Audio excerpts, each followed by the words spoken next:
Bonjour à toutes et à tous. Je suis Myriam Victor et je suis ravie, de vous accueillir, à cette nouvelle webconférence de Jury Travail. Donc l'année, 2021 a été une année, record en matière de cession et donc d'acquisition d'entreprises, c'est la raison pour laquelle nous avons souhaité aborder ce sujet avec vous aujourd'hui.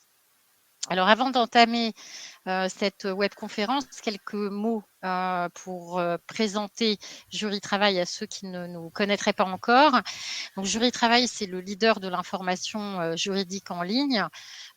C'est d'abord de très nombreux articles sur l'actualité juridique et ce dans tous les domaines de droit.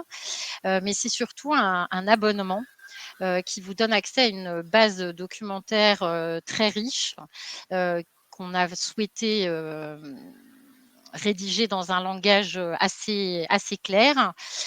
Cet abonnement vous donne également accès à de nombreux modèles de lettres et de contrats.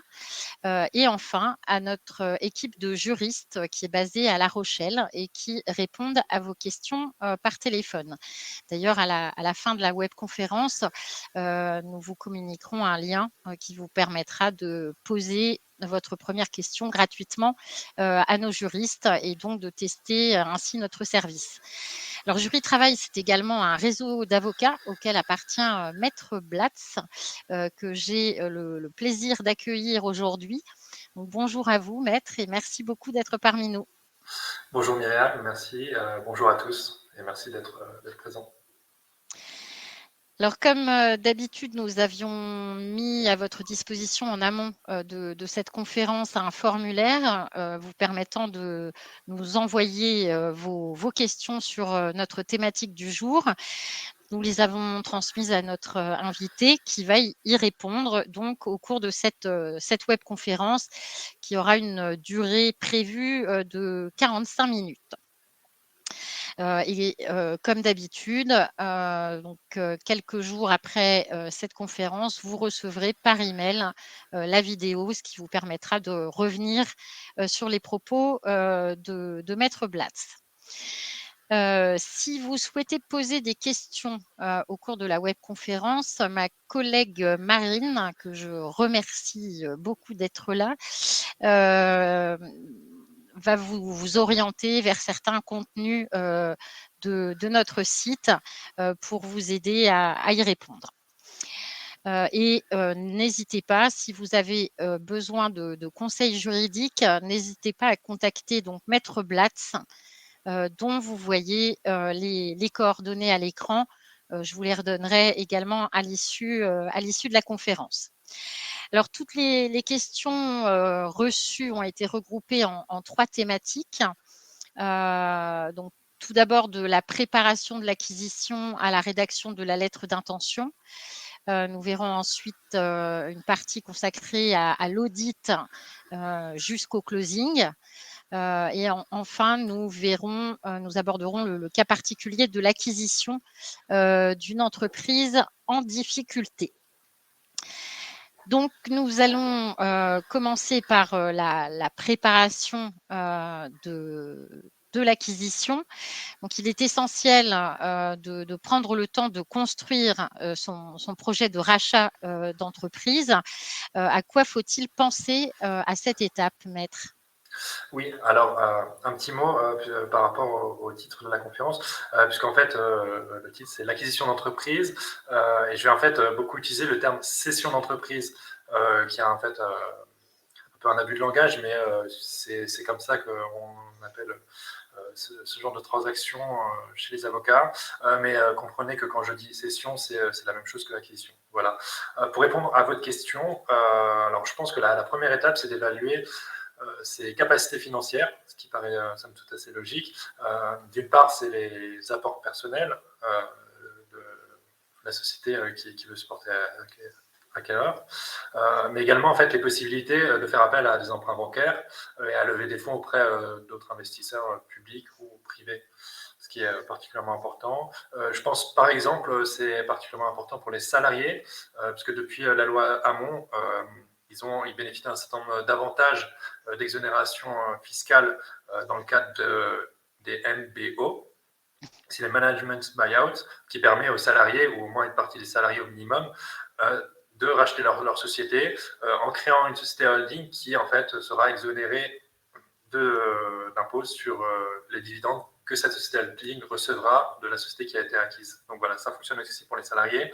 Deuxième point, c'est anticiper, puisqu'en fait, une opération d'acquisition, c'est une opération assez longue, qui va de 6 mois pour les opérations les moins complexes jusqu'à 18 mois, voire plus pour les opérations les plus complexes, ce qui nécessite une anticipation vraiment en amont. Et le troisième point qui me paraît important à cette étape, c'est d'identifier le plus précisément possible le type d'entreprise qu'on cible, notamment au niveau du secteur d'activité, de la taille de la société cible, et un certain nombre d'autres facteurs dont on discutera un peu plus tard. Très bien, merci, merci beaucoup. Alors, est-il indispensable de se faire accompagner dans le processus d'achat, d'une entreprise et par qui? Alors, la réponse est oui. Parce qu'en fait, tout simplement, il n'est pas suffisant de se baser sur l'apparence des sociétés pour en faire l'acquisition, même sur une apparence, sur un chiffre d'affaires, sur l'image, sur un nombre de salariés déclarés. On ne peut pas s'y fier. Par conséquent, il est nécessaire de faire appel à des professionnels. Le professionnel le plus important, c'est l'avocat. Assez naturellement, non pas parce qu'il serait plus intelligent que les autres, mais parce qu'en fait, c'est le pilier de l'opération d'acquisition, puisqu'en fait, il va être là à toutes les étapes, et notamment en faisant du conseil aux dirigeants d'entreprise ou à d'éventuels investisseurs. Donc, dans les différentes étapes de l'acquisition. Il va également en fait mener les négociations, souvent avec un autre avocat, sur les différents termes des différents actes, des différents documents et contrats. C'est aussi lui qui va conduire l'audit. Alors, pas nécessairement tout seul, il va le faire avec déjà d'autres avocats, mais également, si nécessaire, en faisant appel à des experts dont il sait, auxquels il peut se fier et dont il sait leur utilité. Il sera également là voilà, pour la finalisation de l'opération. Un deuxième professionnel qui est important, c'est l'expert comptable, puisque en fait, c'est sa spécialité d'examiner la comptabilité d'une entreprise et c'est des opérations particulièrement complexes. Donc, ce qui se fait en lien avec les avocats, mais voilà, ce qui est un deuxième professionnel indispensable. Et au-delà, c'est possible de faire appel à d'autres professionnels, mais c'est absolument pas indispensable. D'accord, très bien, merci beaucoup. Alors, comment et où identifier les entreprises qui sont candidates à la reprise? Alors, pour le où, c'est vrai que c'est pas évident parce que d'emblée, on ne saurait pas forcément s'y prendre. Alors, il y a deux endroits en fait aujourd'hui grâce à Internet, c'est plus facile. C'est d'une part la bourse de la transmission qui est gérée par BPI France, voilà, qui est un acteur institutionnel qui est spécialisé dans le financement des entreprises et qui recense en fait les entreprises qui se portent volontaires pour être acquises. Il y a également la Chambre des métiers de l'artisanat, donc, qui concerne des entreprises un petit peu du coup plus spécialisées, et voilà, qui liste aussi les entreprises qui peuvent être susceptibles d'être acquises. Après, en fait, pour identifier les entreprises, il y a peut-être quelques questions essentielles à se poser.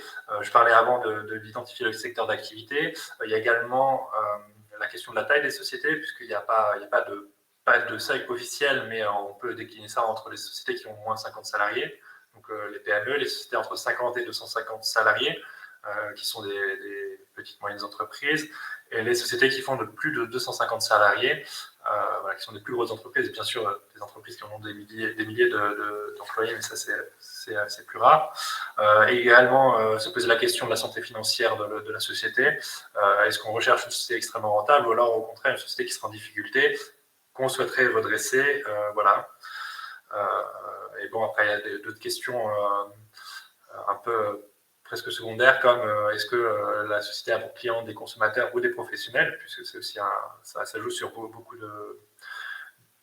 d'éléments de la société. Et enfin, sur l'aspect géographique, est-ce qu'on cherche une société ancrée uniquement en France, dans une seule région, sur le marché unique de l'Union européenne ou alors à l'international hors de l'Union européenne. Je parle de ces questions parce qu'en fait, plus on se pose des questions à ce moment-là et plus on les pose en détail, plus on gagnera du temps par la suite. Oui, c'est effectivement un très précieux conseil. Alors une fois, que l'entreprise, cible a été identifiée, il faut, donc, rencontrer ses dirigeants et commencer, les négociations. Quels sujets doivent être abordés, lors de ces 1res, rencontres et ces 1res négociations? Oui, alors c'est un moment assez important. Même si à ce stade-là, on ne s'engage pas formellement par un contrat, la première impression, comme d'habitude, est toujours très importante. Et alors à ce moment-là, il faut présenter son projet d'acquisition. Voilà, expliquer pourquoi est-ce qu'on souhaite acquérir. Il faut aborder des premiers éléments sur la question de la condition déjà sur la valorisation de la société, voilà, comment est-ce qu'on peut valoriser la société. Pas forcément avec un chiffre précis, mais au moins une fourchette ou une idée. Parler des conditions de financement également, puisque voilà, c'est une question aussi de crédibilité, puisqu'on ne va pas perdre de temps avec quelqu'un qui n'est pas capable de se financer.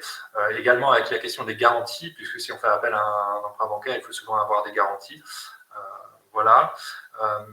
Maintenant, il ne faut pas se focaliser uniquement sur les questions de prix ou de financement. Il y a des questions assez importantes, puisque la personne qui cède une entreprise, elle y a quand même travaillé.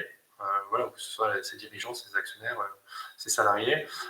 Donc il y a aussi les questions de maintien de la marque, la question de maintien de l'emploi, la question du rôle des dirigeants qu'il ne faut pas sous-estimer lors de la transition, en fait, dans la période après accord pour l'acquisition de l'entreprise et avant qu'en fait les anciens dirigeants partent. Et alors un dernier point qui est assez important et peut-être qu'on y reviendra après, c'est sur la question de l'exclusivité. Puisque quand vous faites une démarche d'acquisition d'une entreprise, vous ne souhaitez pas que le cédant mène des négociations en parallèle avec d'autres potentiels acquéreurs. Voilà, donc c'est une question importante qu'il faut aborder pour être sûr qu'on est les seuls à se porter acquéreur et qu'on n'aura pas de mauvaise surprise par la suite. Très bien, donc l'étape suivante, on commence à formaliser un petit peu, les choses, il va s'agir de rédiger, la lettre d'intention. Donc qu'est-ce que la lettre d'intention et que doit-elle, contenir? Alors la lettre d'intention, ce n'est pas encore un contrat, puisque en fait c'est l'acquéreur qui l'a fait. Par contre, elle reflète quand même la volonté des parties de négocier, donc c'est pas un document à négliger. L'objectif, en fait, c'est d'encadrer les futures négociations et aussi pour les parties d'exprimer en fait leurs intentions par rapport à la conclusion du contrat. La loi n'impose donc pas de contenu par rapport à ça. Mais en fait, ce qu'on retrouve fréquemment, c'est la question du prix, les conditions de paiement, les durées de négociation, les points qui vont être négociés. Donc, voilà. La répartition aussi, c'est assez important, des frais de procédure, parce que si on fait appel à un avocat, s'il y a des frais d'enregistrement, etc., il faut savoir qui va les payer, et donc il faut le savoir en amont. Et là, c'est également à ce moment-là qu'on va discuter de la clause de confidentialité, de la clause d'exclusivité dont je parlais avant. Alors la clause de confidentialité, ce sera surtout le cédant qui souhaitera à ce qu'en fait tous les documents qu'il transmettra à l'acquéreur ou à ses conseils ne seront pas utilisés par la suite pour faire de la concurrence déloyale ou ne seront pas diffusés. Voilà. Mais l'acquéreur doit être au courant de cette demande. Oui, puis récemment dans l'actualité, la clause de confidentialité, on en a pas mal entendu parler avec Elon Musk, dans le cadre de sa tentative de rachat de Twitter, où a priori, d'après, les dirigeants de Twitter, effectivement, Elon Musk n'aurait pas, respecté justement cette clause de confidentialité. Donc c'est quelque chose d'assez, assez important, dans cette lettre d'intention.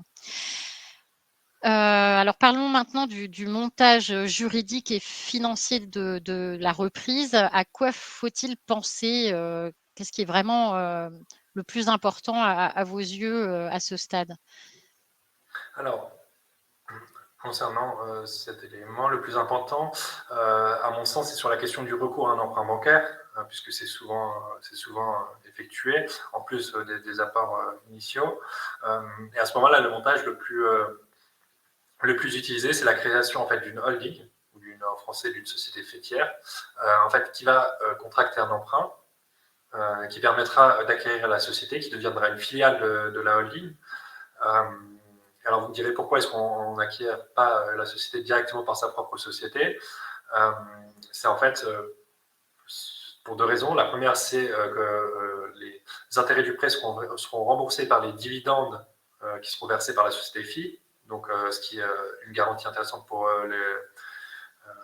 les banques. Et également, le deuxième élément, c'est la déductibilité du résultat pour la holding des intérêts de son emprunt. Voilà, donc c'est deux éléments qui sont importants. Et alors le troisième élément sur le montage juridique et financier, c'est aussi la question des droits de mutation, parce qu'en fait l'acquisition d'une société, c'est avant tout l'acquisition des titres de propriété de la société. Et lorsqu'on fait cette transaction-là, l'acquéreur est redevable en fait auprès des impôts de droits de mutation, et en fait qui s'élève par exemple pour une SAS, une société à action simplifiée, à 0,01%, et par exemple pour une SARL, c'est 3%, ce qui peut être un montant voilà, sur une transaction qui fait des centaines de milliers d'euros ou des millions d'euros. Ça peut faire des montants importants, et donc voilà, c'est des questions assez importantes. Très bien, merci beaucoup. Alors, existe-t-il des aides à la reprise d'entreprise et quelles démarches doit-on accomplir pour pouvoir en bénéficier? Alors oui, c'est une question très intéressante parce qu'il existe de très nombreuses aides. Alors je ne vais pas toutes les énumérer, mais il y a des aides qui sont des aides publiques, hein, qui sont soit par l'État, soit par les collectivités locales, que ce soit les régions, les départements, les mairies. Elles ont toutes des compétences dans le domaine. Elles sont, en fait, en tout, je vous dis intéressant, parce qu'il y en a beaucoup, c'est qu'il y en a 3000 au total en France. Voilà, ce qui fait beaucoup. On peut en citer quelques-unes. Il y a, par exemple, le maintien des indemnités sociales pour le repreneur. Lorsque celui-ci touche des indemnités sociales, il peut accumuler ça dans le cadre de sa reprise. Donc, ça, c'est pour les petits entrepreneurs. Il y a des aides spécifiques aussi pour les femmes, voilà, pour soutenir l'entrepreneuriat féminin. Également pour les jeunes repreneurs. Voilà, quelques cas. Après, il existe aussi des crédits d'impôt, donc là, qui vont être un peu plus ouverts, qui vont concerner plus d'entreprises. Et là, c'est ce dont je parlais avant pour le crédit d'impôt depuis la loi Hamon. Lors de la reprise par les salariés de leur propre entreprise, ils sont exonérés en fait d'imposition sur les bénéfices pendant une certaine période. Alors, il y a deux autres éléments, c'est les prêts sur honneur, en fait, qui sont utiles pour les petits projets.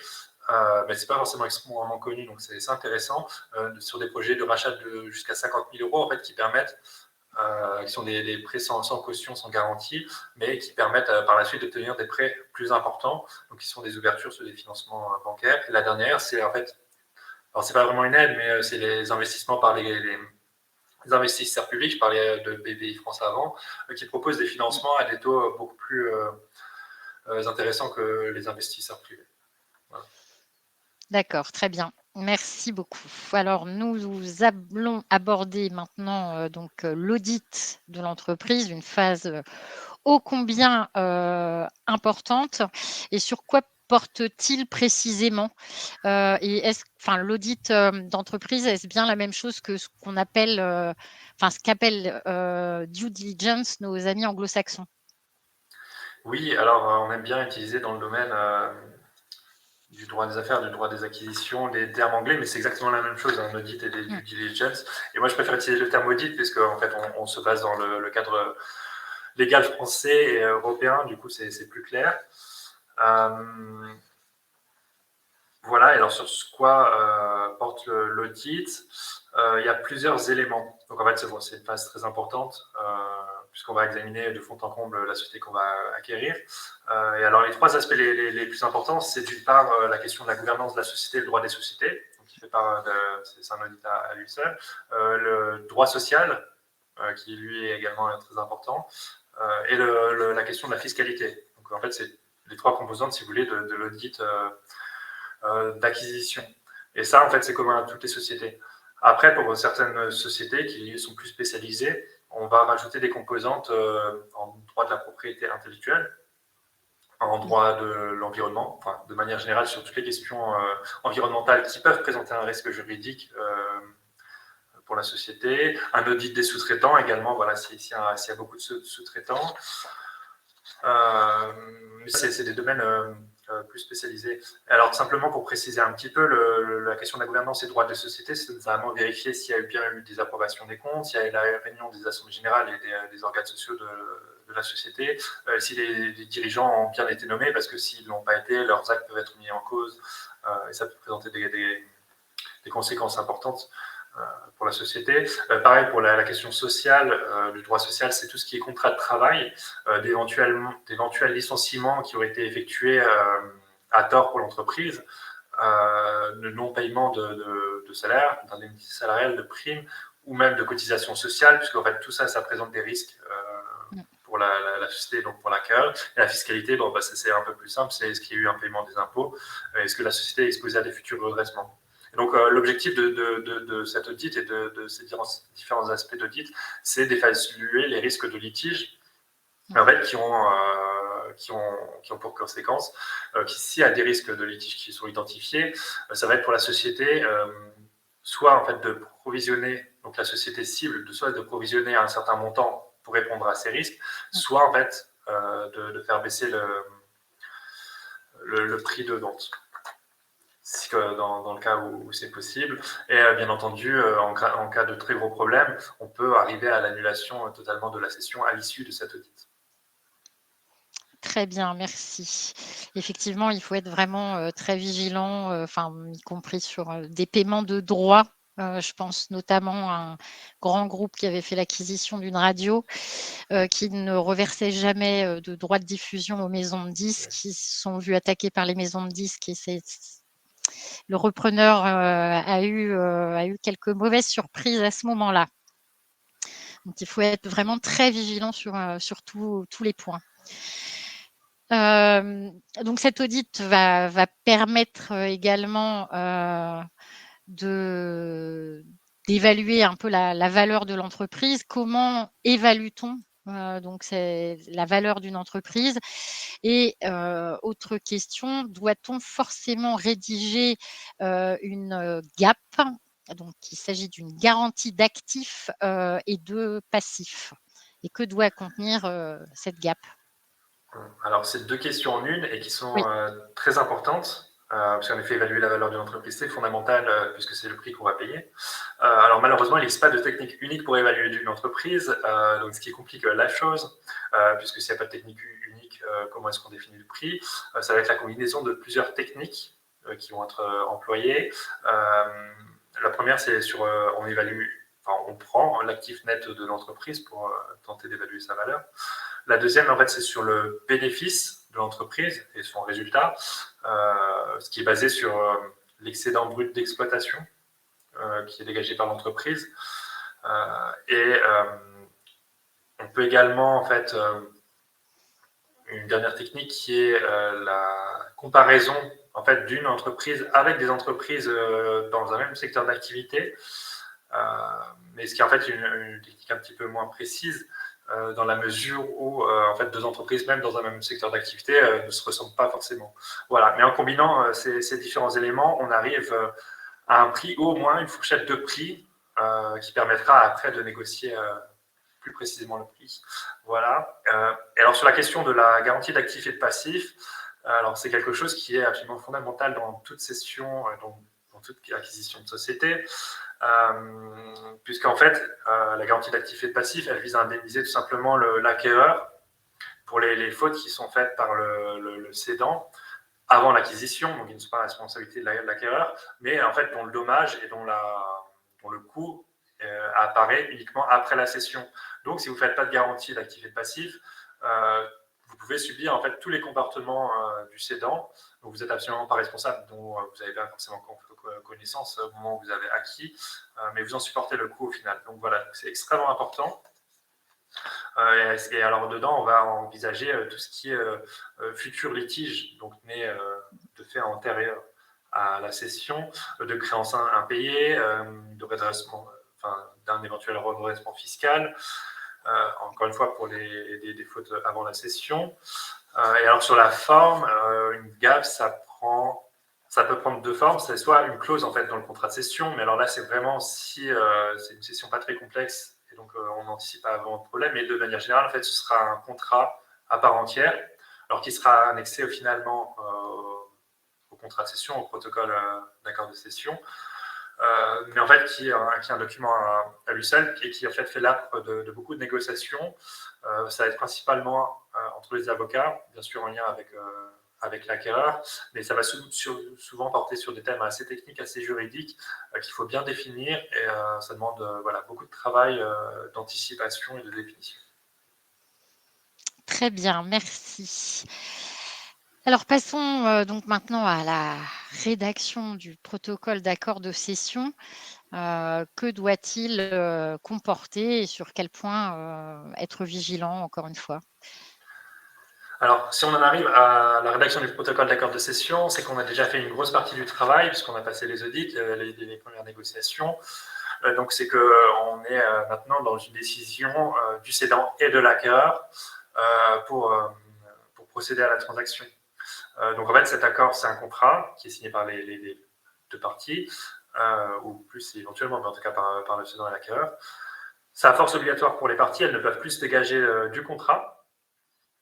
Ce qui va être compris là-dedans, ça va être une description précise de l'entreprise et de ses différents éléments. Donc, en fait, c'est un point particulièrement important parce qu'on peut imaginer qu'il suffit de mettre le nom de l'entreprise. Mais non, il faut vraiment définir qu'est-ce qui est compris dans la cession, parce que sinon, ça ne le sera pas. Et donc, ça comprend notamment tout l'actif de l'entreprise cible. On va aussi définir les modalités de cession des titres à l'acquéreur, donc le transfert vraiment des titres de propriété qui formaliseront la transaction. La question aussi, j'en parlais au début, de la transition entre l'ancienne équipe et la nouvelle équipe, en tout cas la transition entre le cédant et l'acquéreur, puisqu'il y aura une phase de transition après la signature de ce protocole d'accord, éventuellement même à l'aboutissement de la cession. La question du prix, puisque je disais avant, on n'a pas toujours un prix fixe, mais même si on a un prix fixe à ce moment-là, il faut toujours prévoir une clause de révision, parce que le prix peut évoluer entre le moment de la signature de ce protocole-là et le moment du transfert effectif des titres de propriété de la société. Et en fait, si on n'a pas déterminé de prix, il faut fixer la méthode d'évaluation précise par rapport aux différents éléments dont j'ai parlé avant pour déterminer de manière objective le prix, éventuellement en faisant appel à un expert.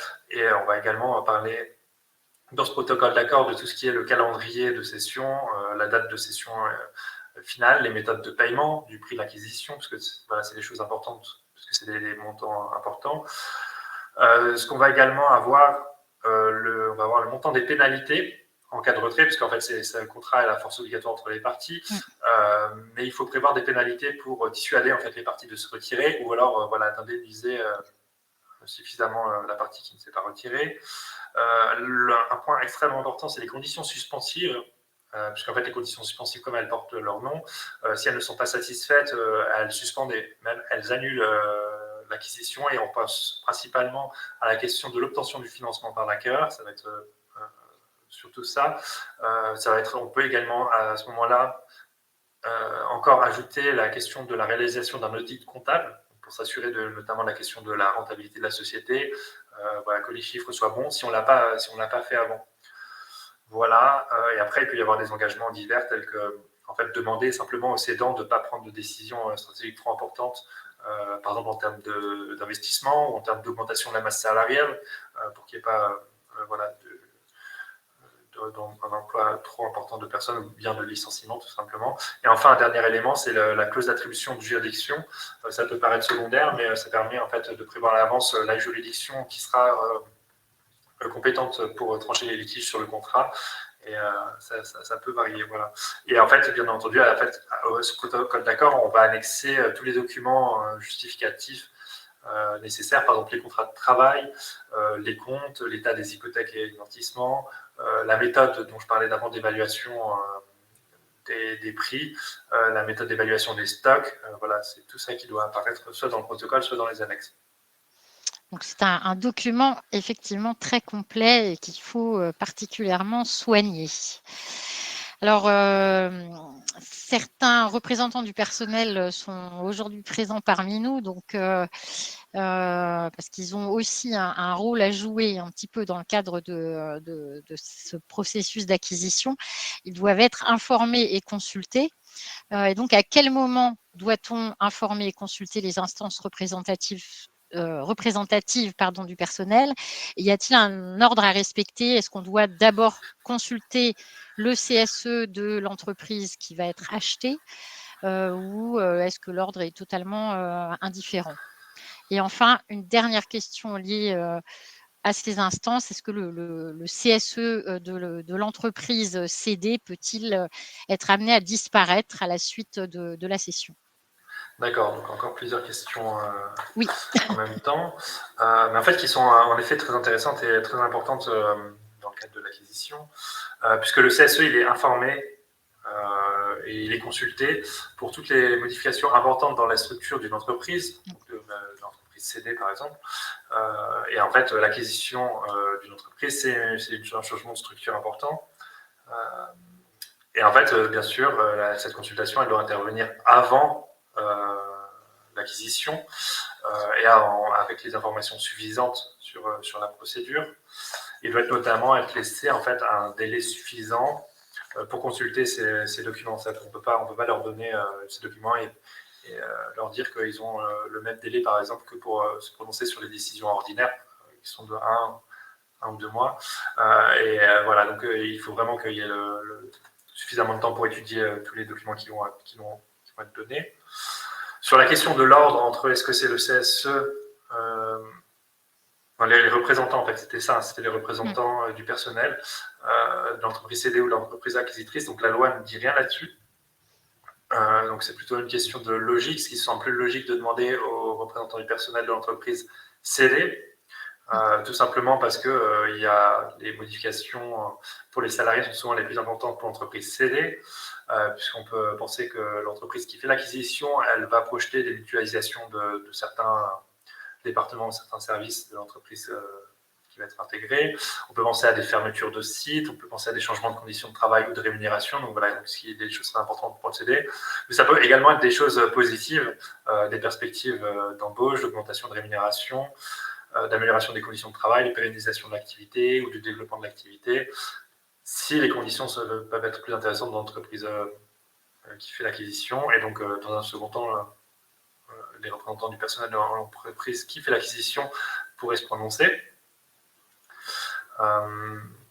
Et oui, il y avait la question de la disparition du CSE en cas d'acquisition. Donc là, je parlais d'une éventuelle intégration, mais en fait, c'est ça la question. Le CSE, il demeure en fait dans l'entreprise qui est acquise aussi longtemps que l'entreprise conserve une personnalité juridique distincte. Donc, si vous voulez, si elle devient une filiale, elle conserve son propre CSE, et donc ses propres règles qui sont relatives. Par contre, si elle est intégrée, fusionnée dans l'entreprise qui l'a acquise, dans ce cas-là, le CSE va être absorbé. Très bien, merci beaucoup. Alors, parlons maintenant des salariés plus généralement. Et il y a Angélique qui nous a posé une question sur le sujet qui avait juste une petite question d'avance. Donc, les salariés de la société mise en vente doivent-ils également être informés? Quand? Et puis, j'ajoute juste la petite question d'Angélique. Y a-t-il une obligation de priorité de cession aux salariés? Alors, sur les salariés qui doivent être informés, la réponse est oui, ils doivent toujours être informés. Mais en fait, c'est depuis uniquement la loi Hamon de 2014, puisque ils ont une possibilité de racheter la société. Il y a en effet une question de priorité, en fait, qui va être selon la taille de la société, puisqu'en fait, pour être clair, s'il y a moins de 50 salariés dans la société, les salariés doivent être informés au moins 2 mois avant la réalisation de la cession, avec pour conséquence concrète de leur donner la possibilité de présenter un projet d'achat. Donc en fait, ils ont une priorité si vous voulez, mais il n'y a pas d'obligation pour l'employeur d'accepter le projet des salariés. Et le deuxième cas de figure, c'est si en fait on est dans une entreprise de plus de 50 salariés, il y a une information des salariés qui va être dans les mêmes conditions que l'information du CSE, et là aussi avec une possibilité pour les salariés de se porter acquéreur. Et en fait, la sanction de défaut d'information, ça n'entraîne plus l'annulation de la transaction. Donc en fait, théoriquement, un employeur pourrait ne pas informer ses salariés pour procéder à la cession de l'entreprise sans leur permettre de présenter une offre d'achat. Il y a tout de même en fait une amende civile pour l'employeur qui n'aurait pas respecté son obligation d'information des salariés qui serait de maximum 2% du montant de la transaction. Oui, donc un montant non négligeable si la transaction est élevée. Donc la loi Hamon 2014, pour rappel à nos internautes, c'est ce que communément on a aussi appelé la loi Florange, puisque c'était né de l'histoire de cette entreprise lorraine. Alors, après donc la signature du protocole d'accord de cession, interviennent le pré-closing et le closing, encore des termes anglo-saxons, mais très fréquemment utilisés dans le domaine des cessions d'entreprise. Que se passe-t-il lors de ces 2 étapes? Oui, alors le pré-closing et le closing, c'est vrai qu'il n'y a pas forcément de terme équivalent en français qui me vient tout de suite, on emploie, mais en fait, on parle de signature au moment du protocole d'accord, puisque les parties s'engagent et signent. Et en fait, le closing, c'est la deuxième signature. Voilà, la première, c'est la promesse de vente, et là, c'est la vente. Et en fait, donc, dans cette période de pré-closing, les parties ne peuvent plus se retirer de la cession sous peine de pénalité, qu'elles auront de préférence prévues dans le contrat. Mais en fait, pendant cette période se jouent quand même les conditions suspensives qui ont dû être incluses dans le protocole d'accord. Et s'ils ne se réalisent pas à une certaine date, ça annule la cession. Et donc, dans cette période avant le closing, les conditions suspensives doivent être satisfaites. Donc, c'est tout ce qui est en obtention d'un financement, dont je parlais avant, la transmission de documents importants, voilà ce qui est souligné, ou l'information des salariés, ça peut être également une condition suspensive d'annulation de la cession. Et par contre, l'acquisition devient définitive qu'au jour du closing. Autrement dit, en fait, on ne peut pas forcer l'acquisition si une partie souhaite s'en désengager. Avant le closing, on pourrait lui imposer des pénalités, mais la transaction ne se fera pas. Par contre, au moment du closing, la transaction se fera, puisque c'est à ce moment-là où on transfère les titres de propriété de la société. Voilà, ce qu'il y a à noter également, c'est que si jamais il devait y avoir une dissonance ou une incohérence entre ce qui avait été affirmé et signé dans le protocole d'accord et ce qui apparaît au moment du closing, par exemple, si des informations dans les documents qui ont été transmis seraient un petit peu différentes, ça n'annule pas nécessairement la transaction si en fait tous les autres éléments sont importants, mais au dernier moment, ça peut éventuellement faire baisser le prix final de vente, voilà, si les parties sont d'accord, pour ne pas faire annuler la vente pour quelques petits éléments qui seraient un petit peu incohérents. Jusqu'au dernier moment, le prix de la transaction peut bouger. Tout à fait. Alors, pour terminer cette conférence, donc nous allons aborder notre dernière partie sur l'acquisition d'entreprises en difficulté. Dispose-t-on du même niveau d'information lorsqu'on fait l'acquisition d'une société en difficulté ou est-ce que le niveau d'information est un peu plus faible? Alors, on n'a pas le même niveau d'information, puisqu'en fait, dès lors qu'on a une procédure collective, c'est-à-dire une sauvegarde, un redressement judiciaire ou une liquidation, il n'y a pas d'obligation d'informer les salariés en cas de reprise d'une entreprise en difficulté, tout simplement.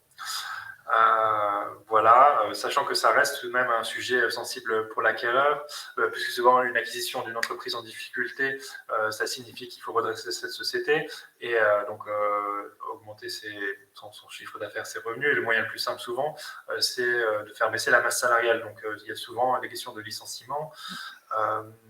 Et alors voilà, c'est plus des questions sensibles, je dirais politiquement, puisque les questions d'acquisition de sociétés en difficulté, elles sont très scrutées par les pouvoirs publics, que ce soit l'État ou les collectivités locales. Et avant, vous parliez de Gangrange.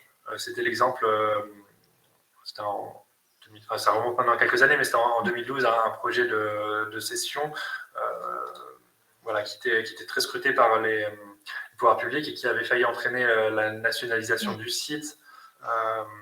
Mais finalement, ça n'est pas arrivé, donc il y a eu potentiellement des conséquences juridiques, même si ça ne s'est pas fait. Et je pense également à un autre exemple, c'est l'usine Labonal, qui en 2018 a été reprise par les salariés, c'est en Alsace. Et donc en fait, où il n'y a pas eu d'obligation d'information des salariés, mais le fait qu'il y ait eu une reprise par les salariés, que ce soit bien passé, ça a permis à l'entreprise d'être prise d'une part et d'améliorer aussi son image d'entreprise voilà, responsable et respectueuse des salariés. Très bien, merci beaucoup. Alors, en quoi les procédures d'acquisition d'une entreprise en difficulté diffèrent-elles d'une procédure d'acquisition classique telle qu'on a pu l'aborder lors de nos 2 précédentes parties? Alors, il y a beaucoup de différences parce qu'en fait, la procédure d'acquisition d'entreprise classique, elle est assez peu réglementée par la loi, alors qu'en fait, la procédure d'acquisition d'une société en difficulté, en fait, elle est directement régie par le Code du commerce, donc directement par les lois. Ça peut prendre la forme d'une cession totale ou partielle. Alors, une cession partielle, c'est celle qui porte sur un certain nombre d'éléments de l'entreprise, une partie, une branche complète ou autonome d'activité. Après, concrètement, une cession d'une entreprise en difficulté, elle est décidée par le tribunal de commerce, qui doit en fait constater que l'activité, que le projet de reprise va permettre à l'activité d'être structurée et d'être financée. Et de permettre en fait la poursuite de l'activité dans de bonnes conditions. Donc c'est le tribunal de commerce qui va se prononcer. Et en fait, c'est également lui qui va fixer le calendrier dans lequel on va devoir présenter les offres de reprise. Donc c'est pas la liberté des parties, mais c'est le tribunal. Et après, en fait, il y a des difficultés très concrètes, puisque si on fait l'acquisition d'une entreprise en difficulté, il y a un très fort risque d'insolvabilité et de faillite suite à la cession. Donc il y a une vigilance particulière à faire, notamment au moment de l'audit et de l'examen de la situation de la société. Il est également nécessaire d'anticiper les fonds qui vont être nécessaires pour redresser l'activité, parce qu'en fait, il faut envisager un plan de reprise et il faut que ce soit quelque chose de réaliste et qu'on estime qui fonctionne, donc qui soit suffisamment réfléchi. Et enfin, la difficulté supplémentaire, c'est qu'en cas de redressement judiciaire, il faut que l'administrateur de la société donne son accord sur le projet de reprise. Et pareil pour la liquidation, c'est le liquidateur qui a un droit de regard sur la transaction. Et voilà. Et par contre, l'avantage, bien entendu, de reprendre une entreprise en difficulté, c'est que le coût d'acquisition va être beaucoup plus faible qu'une société en bonne santé financière, ce qui est assez logique. Voilà. Oui, c'est là où on parle souvent d'entreprises rachetées à l'euro symbolique. Ça arrive encore de nos jours. Alors, l'heure tourne. Il nous reste juste 2 questions. Je vous demande un petit peu de patience. Je suis désolée pour le retard. On va prendre le temps d'y répondre parce que vous êtes vraiment passionnant, Maître Blatz. Donc, existe-t-il des aides spécifiques? On a parlé tout à l'heure des aides pour les reprises d'entreprises en règle générale, mais dans le cadre des entreprises en difficulté, existe-t-il des aides supplémentaires? Oui, alors je vous disais avant, il y a beaucoup d'aides déjà pour les entreprises qui ne sont pas en difficulté. Alors il y a une mesure d'aide, c'est les mesures d'aide d'allègements fiscaux pour les entreprises en difficulté dans le domaine industriel. Donc les entreprises industrielles en difficulté, si elles sont reprises, elles permettent d'avoir des allègements fiscaux pendant 2 ans après la reprise. Voilà, pour information, sont exclus de ce domaine-là le transport, la pêche, la sidérurgie, mais ça reste suffisamment de champs d'entreprises industrielles. Et à cela s'ajoutent en fait des aides qui vont être alors plus ponctuelles par les collectivités locales et de manière générale les pouvoirs publics, qui vont être soit des allègements de la fiscalité locale, soit en fait des prêts à taux zéro, qui vont être notamment qui sont proposés par de nombreuses régions, ou encore en fait des cautionnements dans le cas où le repreneur n'en aurait pas suffisamment lui-même. Très bien. Alors pour conclure, si vous aviez 5 conseils vraiment essentiels à donner à de futurs acquéreurs d'entreprises, quels seraient-ils? Alors, 5 conseils essentiels, il y en a beaucoup à donner.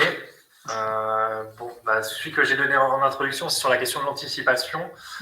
Parce qu'en fait, l'anticipation est le fait d'être toujours actif dans la transaction, puisqu'en fait, si une transaction elle dure 6 mois, 1 an, 2 ans, ça ne veut pas dire qu'en fait, on ne fait rien entre les différentes étapes. Ou voilà, il faut anticiper.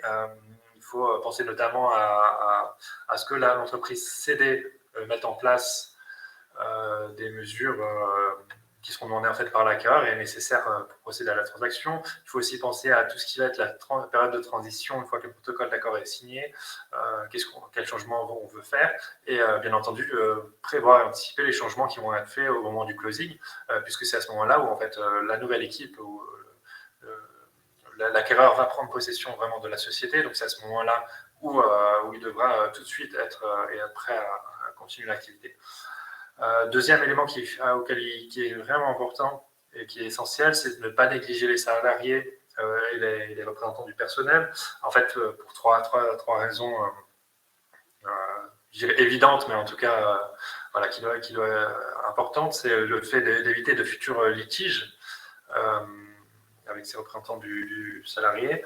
C'est également s'assurer en fait que simplement le projet, la stratégie de l'acquéreur soit effectivement transmise aux salariés et que donc dans cette perspective de reprise, elle puisse être mise en œuvre très rapidement. Et enfin, le dernier élément, c'est faciliter l'adhésion des salariés au projet d'acquisition, voilà, puisque les personnes informées seront plus susceptibles d'adhérer tout simplement à la nouvelle stratégie de l'acquéreur. Et pour l'acquéreur, cela signifiera également d'obtenir de nouveaux résultats, de meilleurs résultats dès la reprise. Je dirais encore, donc là on est au troisième, qu'il faut négliger aucun aspect du processus d'acquisition, et notamment ne pas vouloir faire l'impasse, puisqu'il y aurait éventuellement des coûts liés à l'audit, liés aux négociations des différents éléments. Mais en fait, tous les coûts qu'on pourrait imaginer économiser pendant la période de négociation, on va les payer 10 fois plus par la suite en cas de problème, et il y a toujours des problèmes si on ne prévoit pas tout. Et bien sûr, éviter les futurs litiges et les surprises financières. Voilà le type de problème. Alors, quatrième élément, c'est je pense, le fait d'être ambitieux dans ces projets de reprise, puisqu'il y a la question de l'apport initial, mais il y a les questions de financement. En fait, il y a beaucoup de montages qui permettent de lever des fonds assez importants pour acquérir une entreprise. Voilà, avec le financement bancaire des investisseurs privés institutionnels. Je sais qu'on entend souvent dans l'actualité que c'est la fin de l'argent facile et donc c'est la fin des grandes transactions, mais ce n'est pas forcément le cas, puisque il y a déjà, s'il y a moins d'argent facile, je dirais, moins de possibilités d'obtenir des emprunts bancaires très favorables. Il y a également moins de concurrence pour acquérir des entreprises, donc de plus belles opportunités et des prix éventuellement moins élevés. Donc voilà, donc il ne faut pas se dire qu'en 2023, par exemple, il y aura moins de perspectives qu'en 2021, parce que ce n'est pas vrai, ce sera probablement l'inverse. Et le dernier élément que je voudrais vous donner, conseil essentiel, je dirais, c'est la prise en compte de ce qu'on appelle les critères ESG, environnement, sociétaux et de gouvernance. C'est également la RSE des entreprises, donc ça, normalement, la plupart des entreprises en ont entendu parler. C'était souvent une question d'image, de respecter et de mettre en avant le respect de l'environnement, de la société et d'avoir une bonne gouvernance. Mais aujourd'hui, en fait, ça devient de plus en plus un problème juridique et qu'il faut anticiper aujourd'hui. Par exemple, en France, on a mis en œuvre un devoir de vigilance pour les sociétés, notamment pour les conséquences de leur activité en matière environnementale, en matière de gouvernance, c'est-à-dire de corruption, et sociale, c'est-à-dire de respect d'une part des employés, salariés, mais également en fait, de l'impact de manière générale sur la société. Donc c'est un devoir de vigilance qui existe en France, qui n'est applicable qu'aux entreprises de plus de 5000 salariés, voire 10 000 dans le monde entier, donc c'est plutôt des multinationales, ce qui ne parlera pas à la plupart. Par contre, en fait, le fait que la France ait fait ça, c'est un peu précurseur, parce qu'aujourd'hui, il y a une directive de la Commission européenne qui prévoit une extension de ce devoir de vigilance pour les entreprises dès qu'elles sont de plus de 250 salariés et 40 millions d'euros de chiffre d'affaires, si elles sont dans un secteur à risque, par exemple le textile, l'agriculture, le pétrole, le gaz. Mais en fait, cette directive irait plus loin, puisqu'en fait, tous les fournisseurs qui ont une relation commerciale continue avec ce genre d'entreprise de plus de 250 salariés seraient concernés également par ce devoir de vigilance et pourraient faire l'objet d'audits par ces entreprises, même si elles ont 10 salariés. Voilà. Donc en fait, c'est une question particulièrement importante qui va rentrer juridiquement en vigueur et qui sera applicable à de très nombreuses entreprises dans les prochaines années. Et si vous faites l'acquisition d'une entreprise aujourd'hui sans prendre ça en compte, vous aurez des mauvaises surprises et ce sera impossible d'inclure ça dans une garantie d'actifs et du passif. Et donc ça demande un travail important dès maintenant pour les acquéreurs. Merci beaucoup maître et puis, pour, rappel, la directive donc c'est si je me souviens bien, c'est la directive CSRD de la Commission Oui. européenne dont vous parliez maître et nous en avions, longuement parlé lors de notre précédente webconférence, sur, la RSE et l'environnement justement. Donc nous arrivons au terme de cette webconférence. J'espère, que ce format vous aura plu et que vous aurez trouvé, réponse à toutes vos questions. Donc Marine vous a déjà communiqué, je crois, le lien, d'un de nos dossiers sur le sujet, de l'acquisition, des entreprises. Donc n'hésitez pas à le consulter. N'hésitez pas également à contacter, maître Blatz, pour tout conseil, juridique, supplémentaire. Marine va également vous transmettre, sous peu, le lien, vous permettant de poser gratuitement, votre question à nos juristes. Alors, vraiment, j'espère que cette webconférence vous a plu. On est vraiment, très soucieux chez Jury Travail de votre satisfaction. C'est la raison pour laquelle, nous vous demandons de prendre un tout petit peu de temps, pour, nous donner votre avis, sur cette webconférence.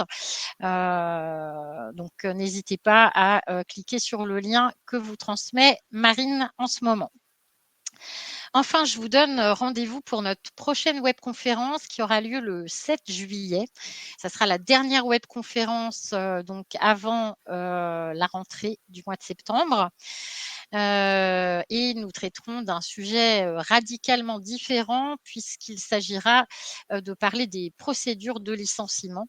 Il y a il y a différents types de licenciements. Presque chacun d'entre eux a une procédure qui lui est propre et il est toujours très essentiel de ne pas se tromper pour éviter encore une fois des recours. Donc je vous invite vivement à vous inscrire et nous y retrouverons donc maître Vallier, avocat au barreau de Nice, qui animera donc cette conférence avec moi. Donc, il me reste maintenant à vous remercier, maître Blatz. Vraiment, merci beaucoup pour la clarté de vos explications et la qualité de vos conseils. Je vous dis au revoir et à très bientôt. Merci, au revoir. Et merci encore à tous donc d'avoir assisté à cette webconférence et j'espère vous retrouver très bientôt. Bonne fin de journée à tous. Au revoir.